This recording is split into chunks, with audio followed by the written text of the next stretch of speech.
तो दोस्तों finally UPSC ने ईपीएफओ एपीएफसी और ईयू एग्जाम की नोटिफिकेशन रिलीज कर दिया है। हम इस नोटिफिकेशन की काफी टाइम से वेट कर रहे थे। बहुत बच्चे फ्रस्ट्रेट भी हो चुके थे, प्रिपरेशन छोड़ भी दी थी, बट हम बच्चों को कह रहे थे कि भाई नोटिफिकेशन कभी भी आ सकती है, आप प्रिपरेशन करते रहिए, क्योंकि जब नोटिफिकेशन आएगी तो आपके पास एडवांटेज होगा।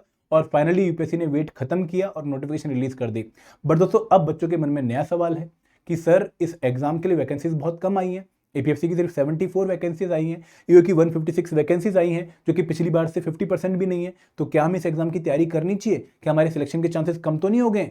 तो क्या हम इस एग्जाम की प्रिपरेशन करें भी या नहीं करें? तो दोस्तों ये वीडियो आप लोगों को मोटिवेट करने के लिए और बताने के लिए है कि भले ही वैकेंसीज का नंबर कम क्यों ना हो, आप लोगों को प्रिपेयर क्यों करना चाहिए। तो वीडियो एंड तक पक्का दिखेगा। लेकिन आगे बढ़ने से पहले मैं आप लोगों से रिक्वेस्ट करूंगा कि अगर आप लोग एपीएफसी और ईओ एग्जाम की तैयारी करना चाहते हैं और इस एग्जाम की कंप्लीट इंफॉर्मेशन एक जगह पे चाहते हैं, तो कंप्रिहेंसिव गाइडबुक आपके पास पक्का होनी चाहिए, because this is the one stop solution for all the information regarding APFC and EO examination. कि भाई इस एग्जाम में हर एक कंपोनेंट में कौन कौन से टॉपिक्स आते हैं, तो आपको यहाँ पे डिकोडेड सिलेबस की कंपोनेंट वाइज लिस्ट मिल जाएगी। इस एग्जाम के सॉल्व पीवाईक्यूज कहाँ से मिलेंगे, तो यहाँ पर एपीएफसी 2002, 4, 12, 15, 23, ईओ 17, 21, 23 के आपको सॉल्व पीवाईक्यूज मिल जाएंगे। इस एग्जाम की प्रिपरेशन स्ट्रेटेजी क्या होनी चाहिए, आपको यहाँ पर उसके डिटेल मिल जाएंगे। तो एक गाइड बुक आपके लिए टोटली फ्री है, आप लोग इसको लिंक जो है डिस्क्रिप्शन में दिया गया है, वहाँ पे जाकर डाउनलोड कर सकते हैं। अब दोस्तों हम बात करते हैं कि वाई यू शुड प्रिपेयर। सबसे पहले कंसर्न क्या है, कारण क्या है, वो मैं आपको बता देता हूं कि भाई एपीएफसी एग्जाम की जो नोटिफिकेशन है, ईओ एग्जाम की जो नोटिफिकेशन है वो रिलीज हो चुकी है। 74 वैकेंसीज एपीएफसी एग्जाम की आई हैं और 156 वैकेंसीज ईओ एग्जामिनेशन की आई हैं। और बच्चों का सवाल यह है कि सर ये वैकेंसीज काफी कम है। अगर हम 2023 की बात करें तो 159 वैकेंसीज थी for the post of APFC और 418 वैकेंसीज थी for the post of EO. और इससे इस बार जो नंबर ऑफ वैकेंसीज वो लेस देन 50% है। तो क्या हमें इस एग्जाम के लिए प्रिपेयर करना चाहिए? बच्चे नाराज हो गए, गुस्सा हो गए यूपीएससी से कि भाई आपने इतनी कम वैकेंसीज क्यों रिलीज करी हैं। बट दोस्तों ये वैकेंसीज कम होने से आपकी प्रिपरेशन करनी है नहीं करनी वो सवाल नहीं उठना चाहिए, क्योंकि आप लोगों को कुछ बातें हमेशा याद रखनी है जिसकी वजह से आपने प्रिपरेशन स्टार्ट करी। सबसे पहली बात ये कि भाई आप में से बहुत सारे बच्चों का ये प्लान ए नहीं था, ये प्लान बी था। मतलब आप लोगों ने इसको एक सेकंड ऑप्शन माना था। आप में से बहुत सारे बच्चे already UPSC civil service exam की प्रिपरेशन कर रहे थे और यूपीएससी सिविल सर्विस एग्जाम की प्रिपरेशन को यूटिलाइज करना चाहते थे for cracking APFC new examination. तो अगर वैकेंसीज कम आ भी गए तो क्या वो सिनेरियो चेंज हो गया है? नहीं चेंज हुआ है। अभी भी आपका प्लान है यूपीएससी सीएससी एग्जाम है और आप उस प्रिपरेशन के साथ इस एग्जाम को टारगेट कर रहे हैं। तो आप लोगों को वैकेंसी से घबराना नहीं है, आप लोगों को अपना प्लान भी बहुत अच्छे तरीके से हैंडल करना है। जिस इंटेंसिटी से आप पहले प्रिपेयर करते आ रहे थे उसी इंटेंसिटी से आपको अभी भी इसको हैंडल करना है। सेकंड जो पॉइंट है वो याद रखिएगा कि भाई एक एक्सीलेंट अपॉर्चुनिटी है कैरियर के लिए। मतलब अगर आप एक अच्छी जॉब चाहते हैं, एक अच्छी स्टेबिलिटी चाहते हैं, एक अच्छी प्रोफाइल चाहते हैं, एक अच्छी स्टेटस चाहते हैं, एक अच्छी सैलरी चाहते हैं, तो ये सारे क्राइटेरिया जॉब फुलफिल करती है।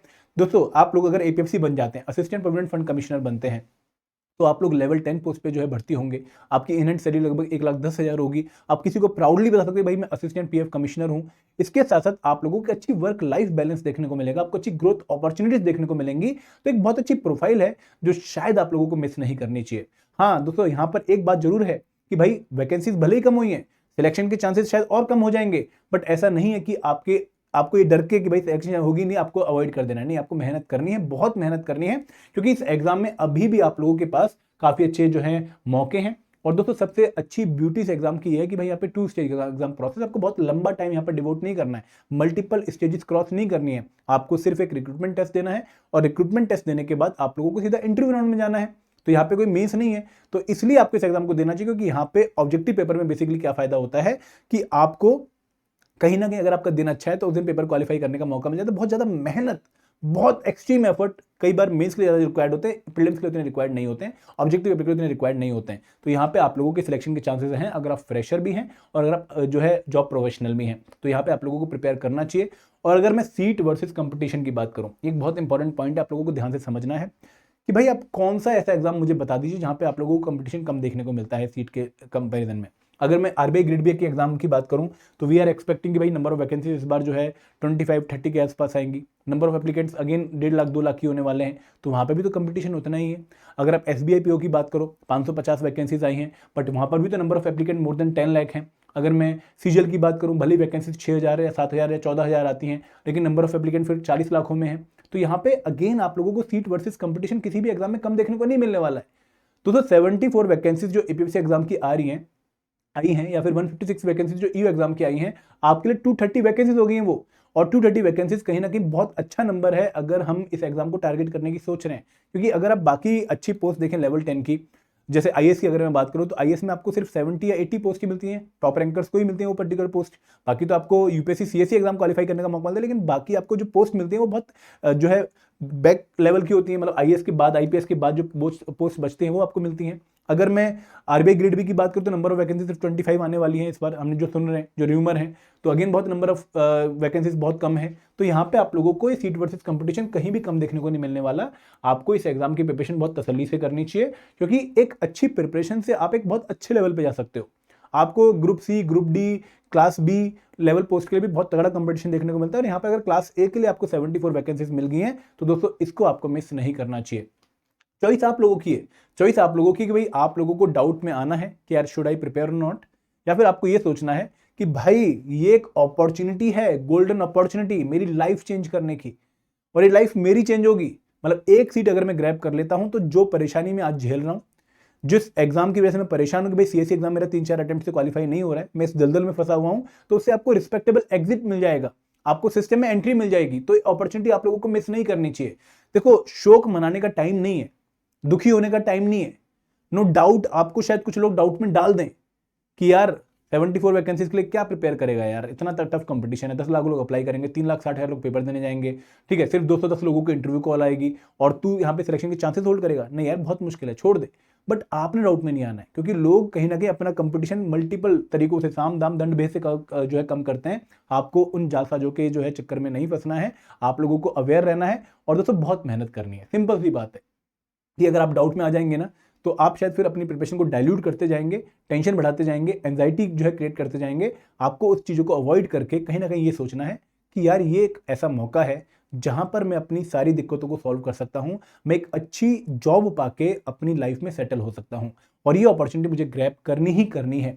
चॉइस आपकी है कि भाई आप ये सोचो कि यार इतनी कम वैकेंसीज, मेरे सिलेक्शन तो नहीं होगा, मैं तो शायद इस बार फिर रह जाऊंगा, अगली बार वेट करता हूं कि सिलेक्शन नंबर ऑफ वैकेंसीज बढ़ जाएं। तो जरूरी नहीं है कि अगली बार नंबर ऑफ वैकेंसीज बढ़ेंगी, अगली बार भी शायद नंबर ऑफ वैकेंसीज आप लोगों को कमी देखने को मिले।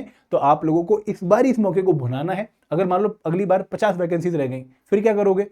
फिर तो और पछताओगे कि यार पिछली बार ही प्रिपेयर कर लेता, सिलेक्शन के चांसेस ज्यादा रहते।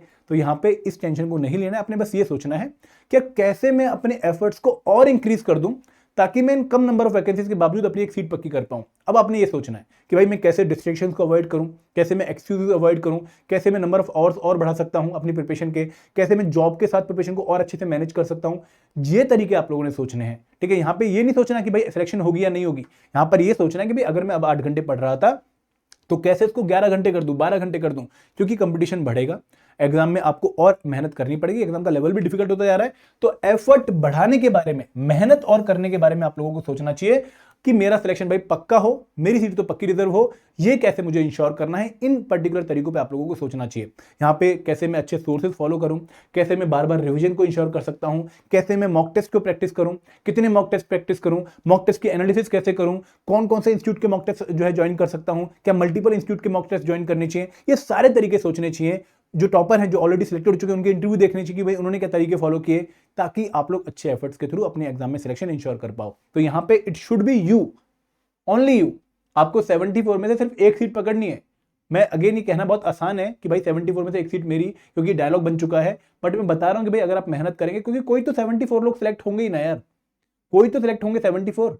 अब उनमें से आप क्यों नहीं हो सकते हो? बिल्कुल हो सकते हो, अगर मेहनत करोगे, पॉजिटिव सोचोगे। अगर आप छोड़ दोगे तो भाई आप और लोगों के लिए रास्ते आसान कर दोगे, सिंपल सी बात है। फिर कोई और तो करेगा ही करेगा इस एग्जाम में जो है सिलेक्शन इंश्योर, आप भले ही ना कर पाओ। तो यहाँ पे चॉइस आपकी है कि तैयारी करनी है नहीं करनी है।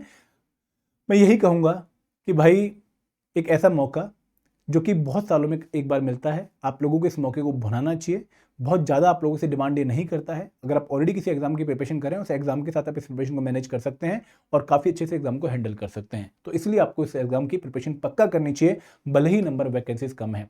अब दोस्तों, अगर आप ये प्रिपरेशन सेल्फ स्टडी से करना चाहते हैं, बहुत बढ़िया, आप आराम से कर सकते हैं, राइट सोर्सेज फॉलो करिए। लेकिन अगर आप एक कोर्स के थ्रू करना चाहते हैं तो हमने 3 डिफरेंट कोर्स आपके लिए लॉन्च कर रखे हैं।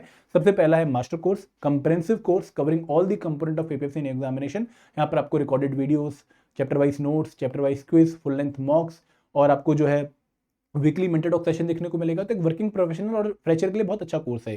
सेकंड कोर्स है स्पेशल सब्जेक्ट कोर्स है उन बच्चों के लिए जिन्होंने जीएस एंड क्यूआरई ऑलरेडी प्रिपेयर कर लिया है, लाइक यूपीएससी एस्पिरेंट, और स्पेशल कंपोनेंट जो ईपीएफसी और एग्जाम में आते हैं उनका कंप्लीट कोर्स उनको चाहिए वीडियोस के साथ नोट्स का, तो वो ये कोर्स है। और तीसरा कोर्स है टेस्ट सीरीज, उन बच्चों के लिए जिन्होंने एक बार प्रिपरेशन कंप्लीट कर लिया और सिर्फ रिवीजन और प्रैक्टिस करना चाहते हैं, वो इन कोर्स में एनरोल कर सकते हैं। अगर इन कोर्सेज के बारे में आपको और इन्फॉर्मेशन चाहिए तो लिंक इस वीडियो के डिस्क्रिप्शन में दिया गया है, आप वहां पर जाकर उनको चेक कर सकते हैं। तो this is all from my side. Please motivated रहिए, ढंग से तैयारी करिए, ये मौके की आप बहुत टाइम से वेट कर रहे थे, तो अब शोक मत मनाइए और ढंग से अपनी प्रिपरेशन में लग जाइए। Thank you very much. जय हिंद, जय भारत।